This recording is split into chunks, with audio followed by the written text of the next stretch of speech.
In a move that has sparked considerable debate, Secretary of State Marco Rubio has ordered U.S. diplomats to scrutinize the social media accounts of student visa applicants, a directive aimed at identifying individuals who may harbor anti-U.S. sentiments or sympathies toward Palestinian causes. This policy shift comes amid escalating tensions surrounding the ongoing conflict in Gaza, which has seen a significant rise in U.S. scrutiny of foreign nationals, particularly students. The directive, communicated in a cable dated March 25, instructs consular officers to refer certain visa applications to the embassy's Fraud Prevention Unit for a mandatory social media check. This measure is part of a broader initiative launched by the Trump administration to address perceived national security threats, particularly from individuals who have participated in protests against U.S. foreign policy or actions in the Middle East. As Rubio explained, "We don't want people in our country that are going to be committing crimes and undermining our national security or the public safety. It's that simple, especially people that are here as guests. That is what a visa is." The timing of this announcement is particularly noteworthy. The conflict in Gaza, which escalated dramatically following the Hamas attack on Israel on October 7, 2023, has resulted in a humanitarian crisis with substantial civilian casualties reported to be over 50,000 Palestinian lives lost. In light of these events, Rubio's measures appear aimed at preemptively vetting individuals who may express solidarity with those affected by the conflict, thereby potentially influencing the approval of visa applications based on political beliefs rather than purely legal criteria. The cable outlines that applicants who have previously held a student or exchange visa between specific dates, or those whose visas were terminated since the onset of the conflict, will face enhanced scrutiny. Furthermore, any expression of a hostile attitude toward U.S. citizens or culture can be grounds for visa denial. This directive raises concerns about the potential for self-censorship among applicants who may feel pressured to withhold their opinions to avoid jeopardizing their chances of gaining entry into the U.S. Rubio's stance reflects a broader trend within the current administration to adopt stringent immigration policies that prioritize national security over more liberal immigration practices. Since assuming office, Rubio has already revoked over 300 visas, primarily targeting students involved in campus protests that he characterizes as creating a ruckus and undermining public order. "Every one of them I find, we're going to kick them out," he has vowed, indicating a zero-tolerance approach toward dissenting voices among the international student populace. In parallel to Rubio's directives, the U.S. has also been actively urging India and Pakistan to de-escalate rising tensions between the two nations, highlighting the administration's focus on international diplomacy and security. As tensions continue to simmer globally, the implications of Rubio's policies on U.S. foreign relations and the perception of America among international students remain uncertain. As this situation evolves, it will be crucial to monitor how these policies affect the landscape of international student admissions and the broader implications for U.S. diplomatic relations. The balance between national security and the welcoming of international students, a cornerstone of American educational culture, will likely be a focal point of contention in the months to come. In a series of events that have sparked considerable debate within political and defense circles, President Donald Trump has publicly expressed his support for Defense Secretary Pete Hegseth, despite growing concerns regarding Hegseth's leadership and actions. In an exclusive interview with ABC News marking his first 100 days in office, Trump described Hegseth as a talented guy and expressed hope that he would be a great defense secretary. However, this endorsement comes amidst scrutiny over Hegseth's controversial use of the messaging app Signal to communicate sensitive military plans, raising alarms about security protocols within the Department of Defense. During the interview conducted by ABC News anchor Terry Moran, Trump was asked if he had 100% confidence in Hegseth. Trump's response was characteristically candid, stating, "I don't have 100% confidence in anything, okay? Anything." He elaborated that only a liar would say, "I have 100% confidence." A statement that highlights the president's tendency to embrace uncertainty in leadership. Hegseth's recent actions have drawn sharp criticism, particularly his decision to share operational plans via Signal, which included communications with individuals lacking necessary security clearances. The implications of this decision have prompted inquiries from lawmakers, including calls for investigations into potential breaches of protocol. Adding to the controversy, Hegseth has publicly announced plans to dismantle the Women, Peace and Security WPS program, an initiative created during Trump's first term aimed at integrating women into security roles. In a post on social media, he characterized the program as a woke initiative despite it being bipartisan legislation that Trump signed into law in 2017. This move has drawn ire from Democratic lawmakers who have questioned Hegseth's qualifications and motives. Senator Jeanne Shaheen, Democrat, New Hampshire, criticized Hegseth, asserting that he lacks a grasp of the program's significance and effectiveness. Meanwhile, Senator Tim Kaine, Democrat, Virginia, highlighted inaccuracies in Hegseth's statements during a congressional hearing, emphasizing the importance of accurate representation in defense matters. The WPS program was designed to enhance the roles of women in peacekeeping and military operations, a goal that has garnered bipartisan support over the years. In a separate but equally significant development, Hegseth recently visited the newly established New Mexico National Defense Area at the U.S.-Mexico border, where he reiterated the administration's commitment to border security. He emphasized the military's enhanced role in detaining individuals attempting to enter the U.S. illegally, a shift that underscores a broader strategy to strengthen military involvement in domestic border control efforts. Hegseth's statements, which included warnings to would-be trespassers, reflect an aggressive stance on immigration enforcement, aligning with Trump's long-standing focus on border security. Looking ahead, the implications of Hegseth's controversial leadership and the administration's approach to national security and defense will likely continue to unfold. As scrutiny of Hegseth's actions intensifies, it remains to be seen how this will affect his standing within the Trump administration and the broader military community. The interplay between Hegseth's initiatives and Trump's support suggests a complex dynamic that could shape defense policy and national security strategies in the months to come. In a striking visit to Texas A&M University on April 29, 2025, Health and Human Services Secretary Robert F. Kennedy Jr. addressed the ongoing measles outbreak that has gripped Texas, raising concerns and igniting debates surrounding vaccine safety and public health priorities. As the state records nearly 700 cases this year alone, Kennedy's remarks shed light on a multifaceted health crisis that has drawn national attention. Texas has emerged as the epicenter of a significant measles outbreak, with recent statistics indicating a slight slowdown in new infections. Since last week, only 17 new cases have been reported, yet the total has surged to nearly 700 this year, a figure that has alarmed public health officials.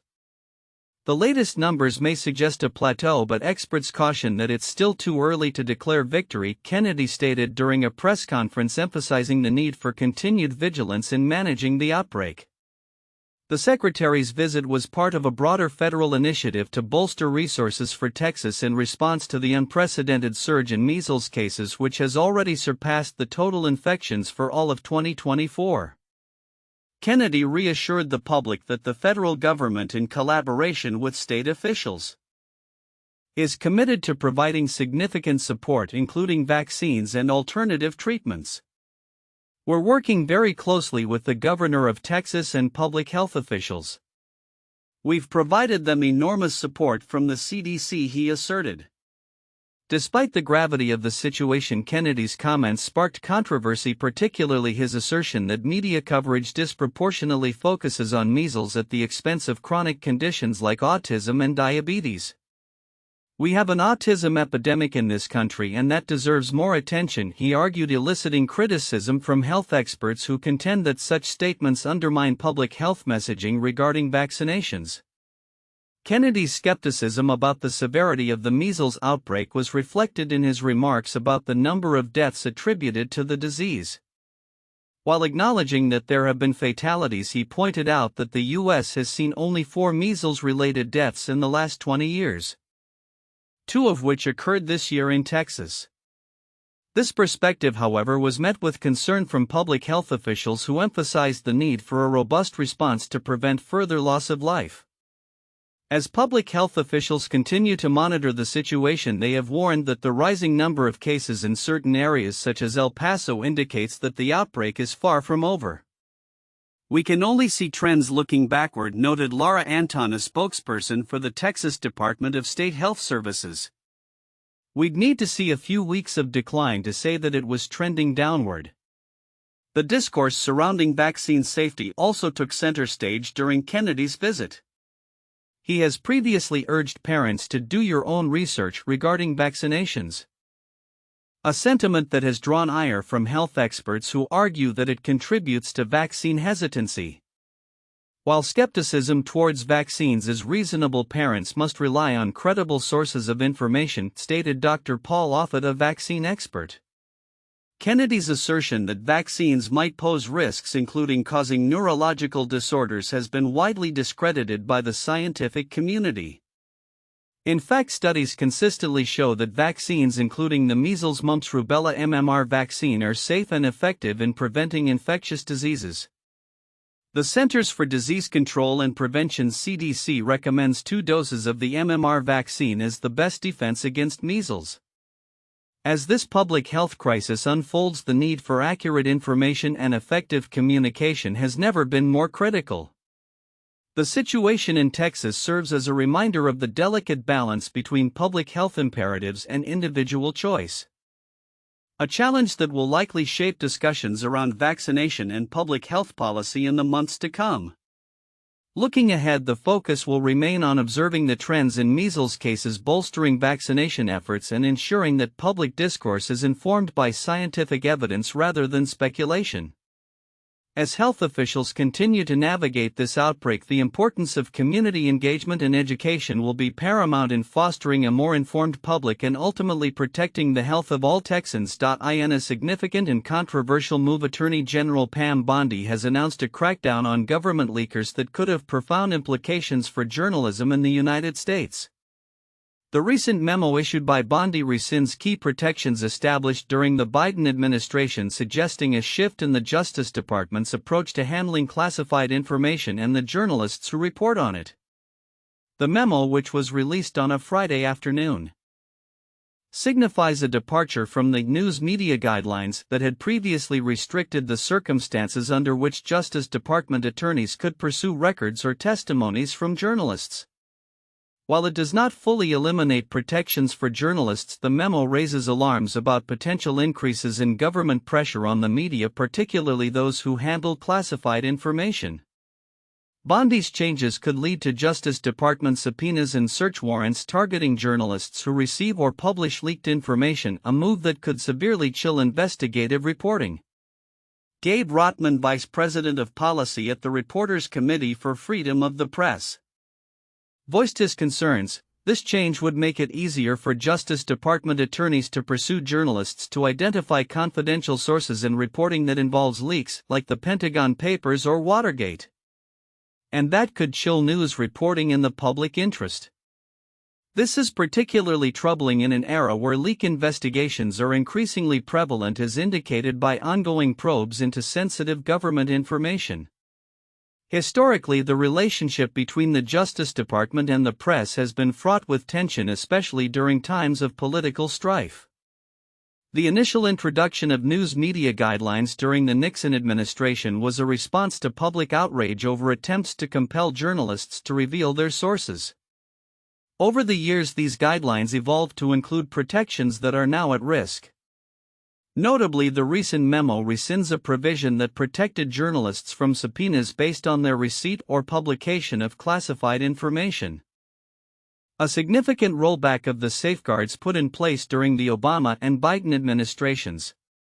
As Rotman highlighted, the implications of such a policy shift are far-reaching. Absent this protection, the Justice Department could argue that a journalist is in possession of information relevant to an investigation, justifying the use of subpoenas or court orders to seize the journalist's records. This raises critical questions about the First Amendment and the fundamental role of the press in a democratic society. In tandem with this crackdown on leakers, Bondi has been actively engaging in initiatives aimed at combating the flow of illicit drugs, particularly fentanyl, into the United States. During a visit to a Drug Enforcement Administration (DEA) research laboratory, Bondi highlighted the ongoing efforts to understand and counter the tactics employed by drug cartels.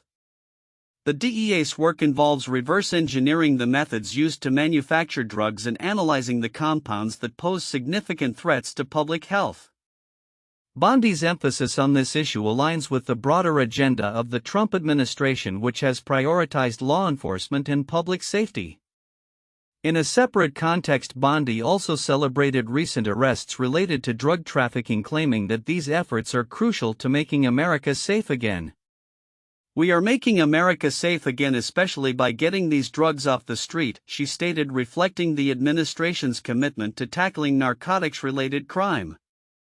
The DEA has reported significant successes, including the seizure of millions of fentanyl pills, which Bondi claims has saved countless lives.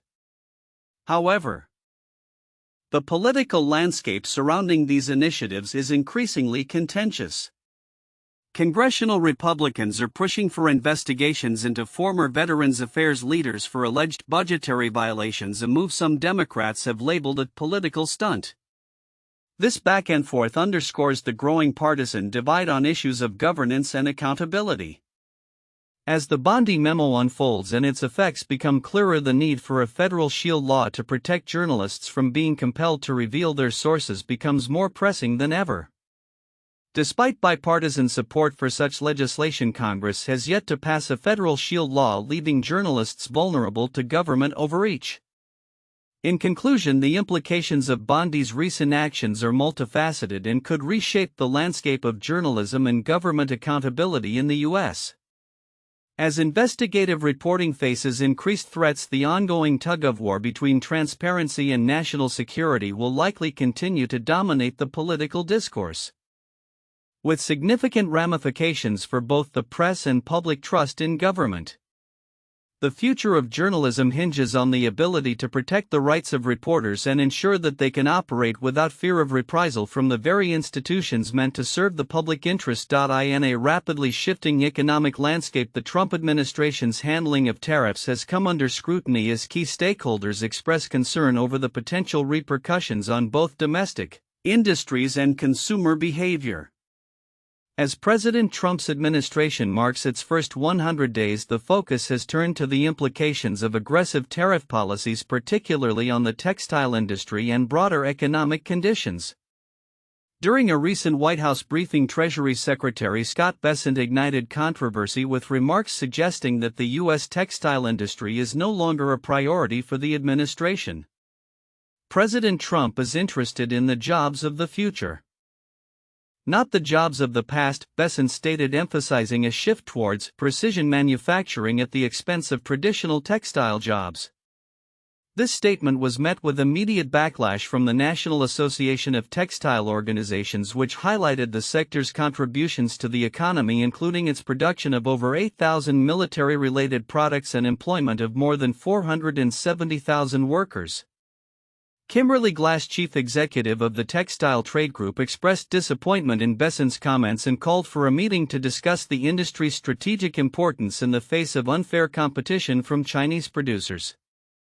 "This is a strategically important, relevant, and key industry," Glass noted, underscoring the perception that the administration's focus on futuristic industries overlooks the current workforce reliant on textiles. As the debate unfolds, critics have raised concerns about the broader economic implications of Trump's tariff policies. Polling data indicates a growing skepticism among the public regarding the administration's handling of the economy, with only 35% of respondents approving of Trump's tariff strategy. Economists are warning of rising consumer prices as tariffs drive up costs, with some suggesting that the U.S. could face significant shortages and layoffs in critical industries like trucking and retail. Adding to the complexity, recent reports have indicated a substantial drop in cargo shipments from China, estimated at a staggering 60%. This decline signals potential supply shortages and underscores fears of a looming recession, with analysts projecting a 40% to 65% chance of economic contraction this year. As businesses brace for increasing tariffs, many are pulling back on investments, leading to what some experts describe as paralyzed business sentiment. Despite the turmoil, the administration continues to advocate for its tariff strategy, with Besson claiming that strategic uncertainty is a deliberate tactic to keep international competitors off balance. However, this approach has drawn criticism for its unpredictability, complicating negotiations and potentially alienating trading partners. In a bid to soothe tensions, President Trump announced relief measures for automakers, offering exemptions on certain tariffs for car parts and clarifying that companies already facing tariffs on imported vehicles would not incur additional levies.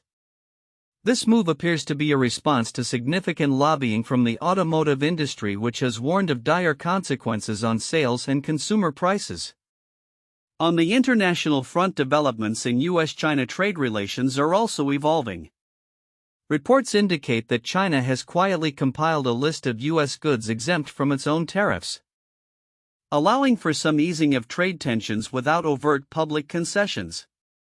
While Trump maintains that the tariffs are justified and will not burden U.S. consumers, the reality on the ground suggests a different narrative as companies begin to pass increased costs on to shoppers. As the administration navigates this complex landscape, the economic impact of its tariff policies will likely continue to unfold. The juxtaposition of strategic ambitions against the realities faced by American consumers and industries highlights a critical juncture for the Trump administration. Moving forward, the resolution of trade disputes and the stabilization of tariff policies will be paramount in shaping both the economic landscape and public sentiment as the administration seeks to solidify its legacy. In a significant development for the auto industry and international trade, U.S. Commerce Secretary Howard Lutnick announced that the Trump administration is on the verge of finalizing its first trade deal, albeit pending approval from an unnamed country's leaders. This news comes on the heels of President Trump's decision to ease the burden of tariffs on automobiles, a move that is expected to have far-reaching implications for global trade dynamics. During an interview with CNBC, Lutnick expressed optimism regarding the trade agreement, stating, "I have a deal done, but I need to wait for their Prime Minister and their Parliament to give its approval, which I expect shortly." His comments were well received by investors, as evidenced by a notable uptick in the stock market following his announcement. Wall Street has been closely monitoring trade negotiations, and any signs of progress have the potential to sway investor sentiment significantly. In the context of the current trade landscape, the easing of auto tariffs is particularly noteworthy. Many of these tariffs were recently implemented as part of a broader strategy by the Trump administration to renegotiate trade terms that were perceived as unfavorable to the United States. The tariffs on goods imported from China, for example, have been raised to over 100%, causing anxiety among consumers and business leaders alike. The uncertainty surrounding these tariffs has led to volatility in stock prices and a decline in overall business confidence, highlighted by recent surveys. Lutnick clarified that his focus is not on China, which falls under the purview of Treasury Secretary Scott Bessent. Instead, he is concentrating on negotiating trade deals with other nations, with Japan, South Korea, and India being potential candidates for agreements. The recent pause on tariffs for 90 days has created a window of opportunity for discussions, allowing countries to approach the U.S. about possible deals. Bessent, in a subsequent appearance on Fox Business, emphasized the importance of waiting for President Trump to make any official announcements regarding trade agreements, indicating that no deal is considered finalized until it receives the president's endorsement. "I'm not going to get ahead of the president. Nothing's done until President Trump announces it," he remarked. The backdrop of these developments includes a visit by Lutnick to the construction site of a semiconductor factory in Arizona, underscoring the administration's commitment to bolstering U.S. manufacturing capabilities. This initiative aligns with the overarching goal of the Trump administration's tariff policies, which aim to revitalize American industries and create jobs. As the administration navigates these complex trade negotiations, the implications are vast. If successful, the anticipated trade deal could pave the way for smoother international trade relations and potentially stabilize markets that have been affected by uncertainty. Investors and industry stakeholders will be keenly watching for updates, particularly regarding the approval process from the unnamed country involved, which could set a precedent for future agreements. In conclusion, the easing of auto tariffs coupled with the promise of new trade deals reflects a significant shift in U.S. trade policy. As the administration seeks to solidify these agreements, the impact on global markets, consumer confidence, and the broader economic landscape will be closely scrutinized. The coming days and weeks will be critical in determining how these developments unfold and what they mean for the future of American trade relations.